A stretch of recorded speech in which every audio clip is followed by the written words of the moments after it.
Boa noite, irmão. Eu tirei um tempinho, nesse momento, eu estou aqui na casa do irmão Edmilson, onde eu vou relatar algum fato que ocorreu no Face, né? Onde tem aquela comunidade chamada de Desengrejados.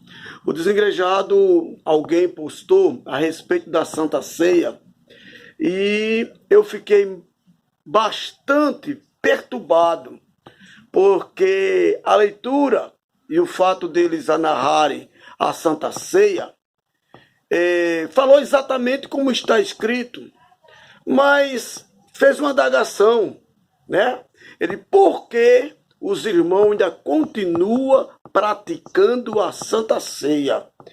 E eles colocaram Mateus 26, 29, colocaram Marcos 14, 25 e Lucas 22, 18, aonde Jesus estava tratando daquele momento da ceia com os apóstolos, um discípulo, apóstolo. Há uma diferença muito grande entre discípulo e apóstolo. Discípulos são todos aqueles que aceitam Cristo como Salvador. Eu sou um discípulo, você é um discípulo. Mas apóstolo não. O discípulo podia voltar para casa, fazer os seus afazeres, cultivar a terra, fazer suas pescarias, mas os apóstolos não. Aqueles homens que foram escolhidos por Cristo, eles não podiam mais voltar para casa. Eles não iam mais praticar a função de pescador. Se houve algum no meio que eu não sei, o agricultor, não. Os apóstolos não.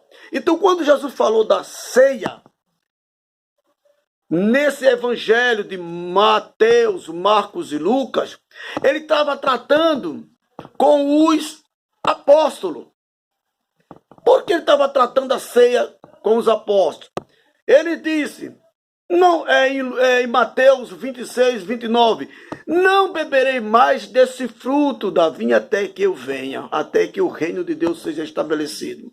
Jesus estava dizendo isso. Disse, principalmente em Lucas 22, que Lucas é o livro que tem dentro dos ensinos bíblicos, que é o livro mais correto, que narra mais com perfeição o assunto dos judeus e de Jesus, né? Lucas escreve Atos dos Apóstolos, livro de Lucas.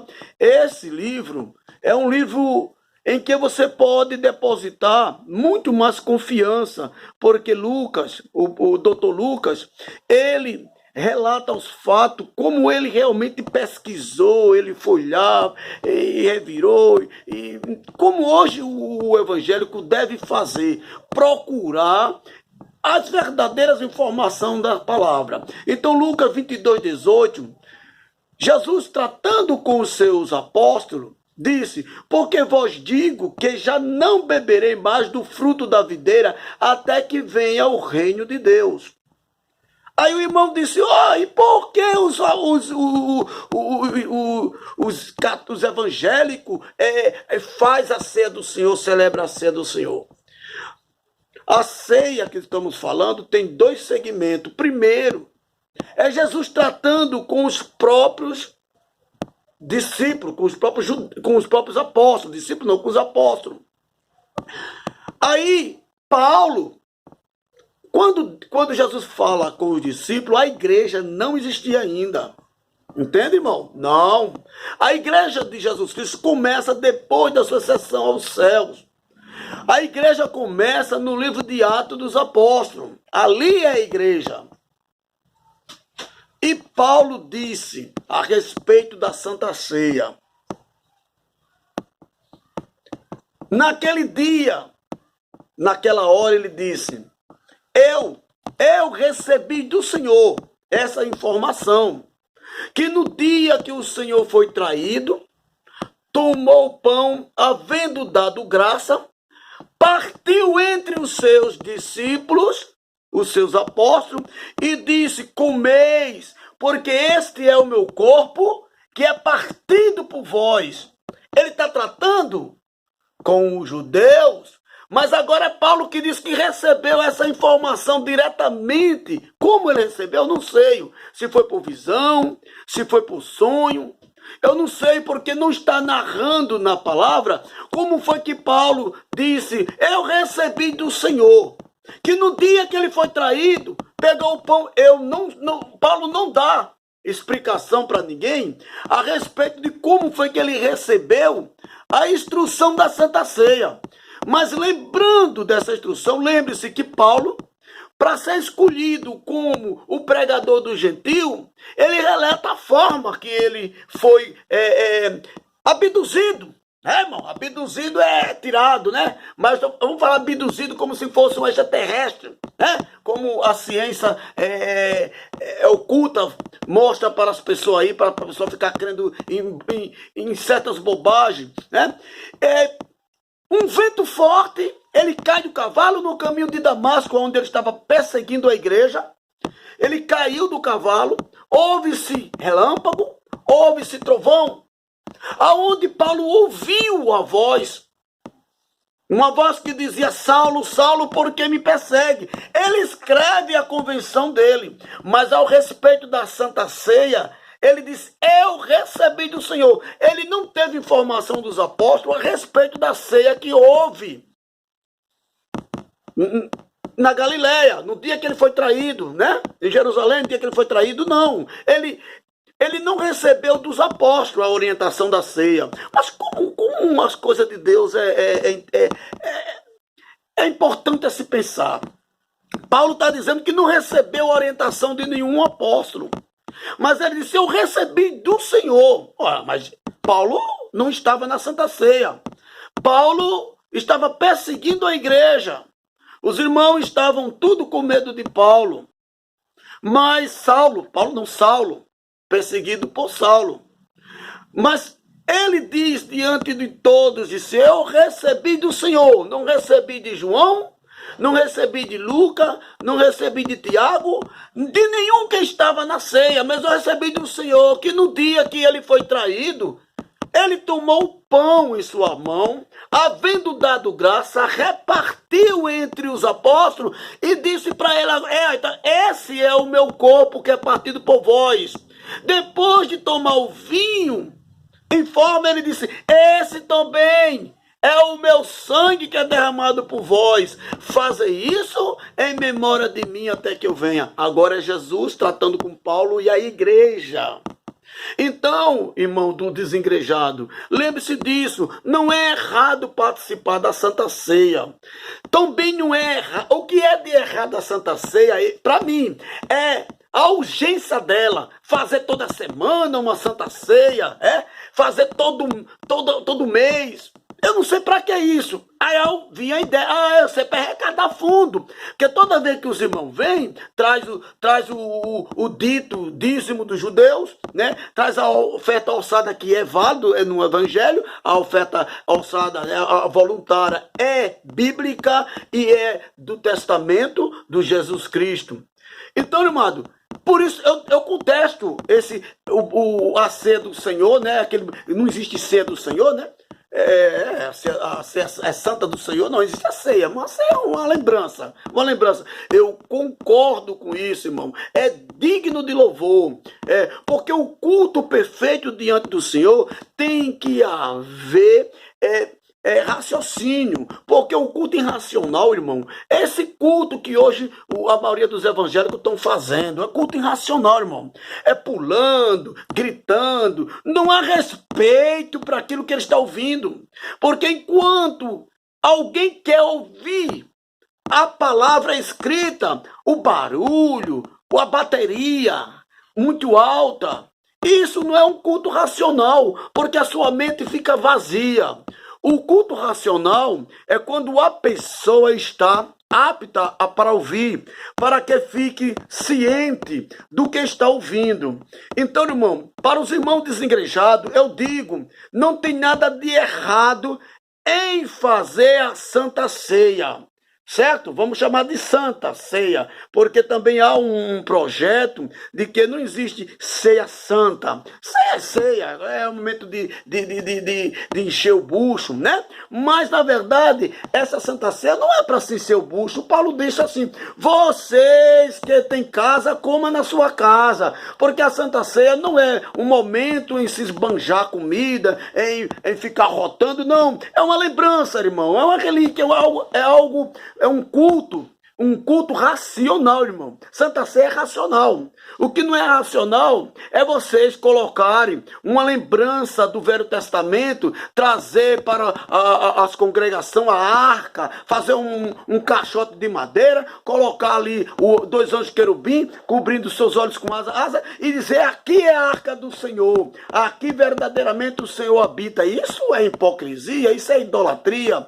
Encher o altar que não existe altar, irmão. Isso é mentira. O púlpito, o lugar de fazer comício, irmão? Fazer explanação, um púlpito, oratório, né, irmão? O lugar das pessoas falam, porque altar não é verdadeira a palavra altar. Não existe altar. Viu, irmão? O altar é lugar de sacrifício de animal. Não existe altar. Então, os pastores, os fariseus, que lê a Bíblia, se coloca na posição de líder espiritual, são todos mentirosos. Ah, mas o irmão está fazendo globalização, chamando de tudo. Irmão, se não for verdade, então esse não precisa vir a mim reclamar coisa alguma.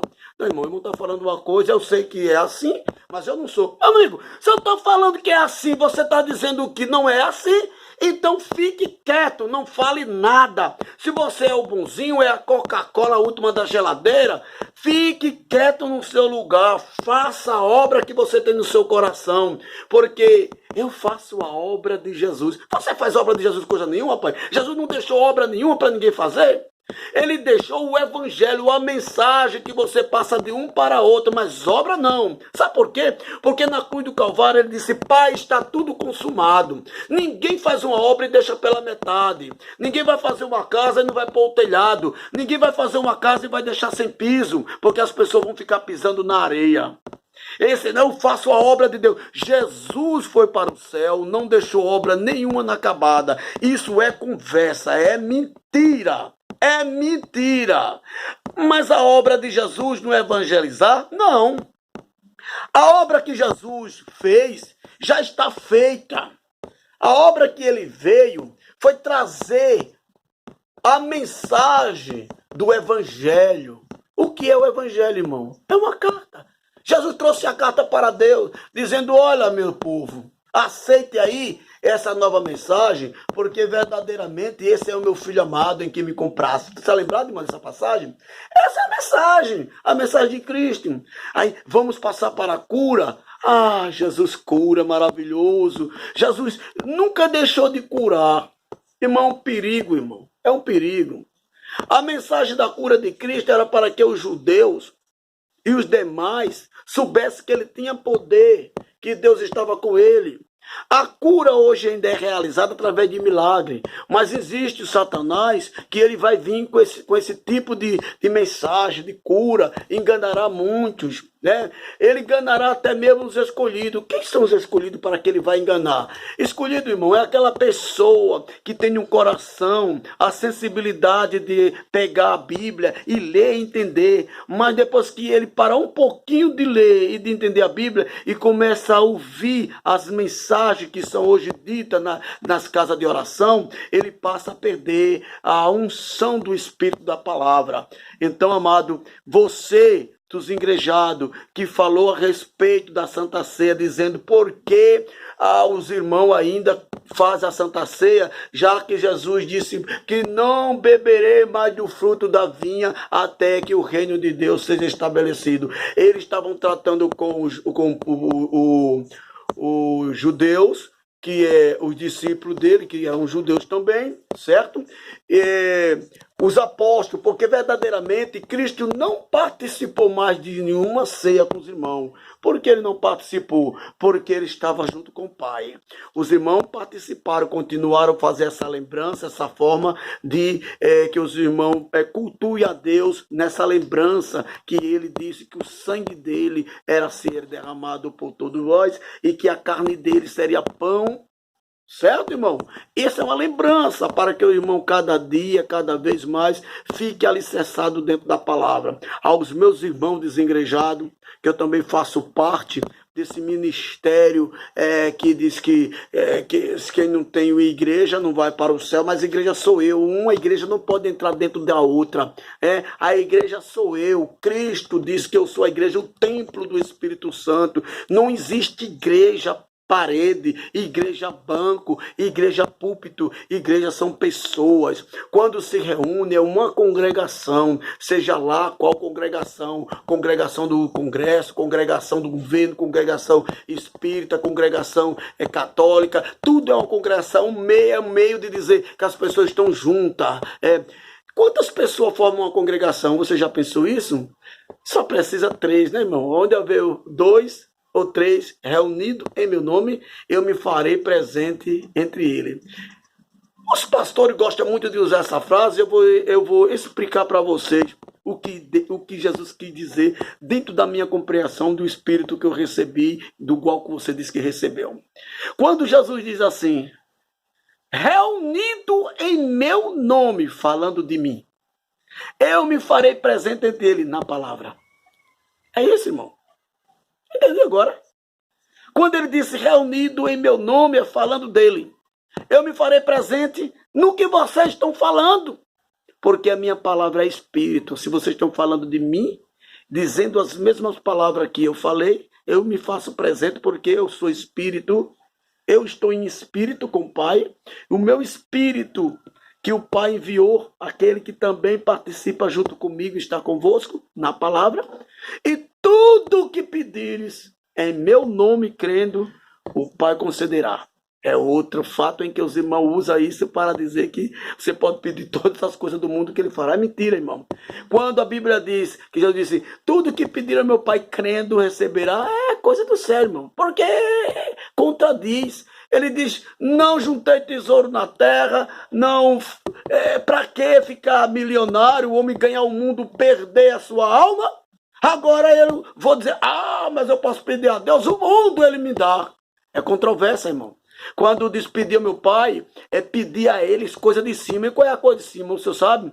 Todo aquele que tem falta de sabedoria, peça ao Pai, porque ele dá e dá com medida não decalcada. Isso quer dizer, ele não mede nenhuma medida para dar o conhecimento. Se você quiser alguma coisa de Deus, peça conhecimento. Em nome de Jesus, muito obrigado.